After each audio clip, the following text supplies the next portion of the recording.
British സർക്കാർ Palestine പ്രതിഷേധ സംഘത്തെ ഭീകരവിരുദ്ധ നിയമങ്ങൾ പ്രകാരം നിരോധിച്ചത് അതിരുവിട്ട നടപടിയായിരുന്നു.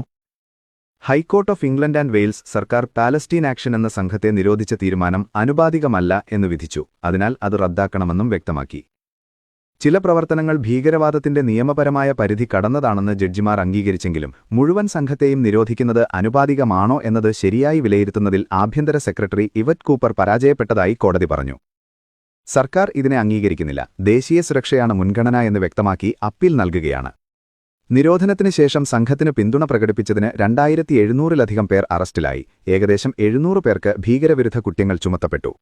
ഈ സംഘത്തെ പിന്തുണയ്ക്കുന്നത് 14 വർഷം വരെ തടവ് ശിക്ഷയ്ക്കിടയാക്കാം. ആംനസ്റ്റി ഇന്റർനാഷണൽ UK പോലുള്ള മനുഷ്യാവകാശ സംഘടനകൾ പറയുന്നത് ഈ വിധി പ്രതിഷേധാവകാശത്തെ സംരക്ഷിക്കുന്നതാണ്. എന്നാൽ മറ്റു ചിലർ മുന്നറിയിപ്പ് നൽകുന്നത് സംഘത്തിന്റെ പ്രവർത്തനങ്ങൾ പൊതുസുരക്ഷയ്ക്ക് ഭീഷണിയാണെന്നും നിയമപോരാട്ടം ഇതോടെ അവസാനിച്ചിട്ടില്ലെന്നുമാണ്. ഇത് പ്രതിഷേധാവകാശത്തിനുള്ള വിജയമാണോ അല്ലെങ്കിൽ ദേശീയ സുരക്ഷയ്ക്കൊരു അപകടമോ? കമന്റ് ചെയ്യൂ. സ്വാതന്ത്ര്യമോ അതോ കർക്കശമോ?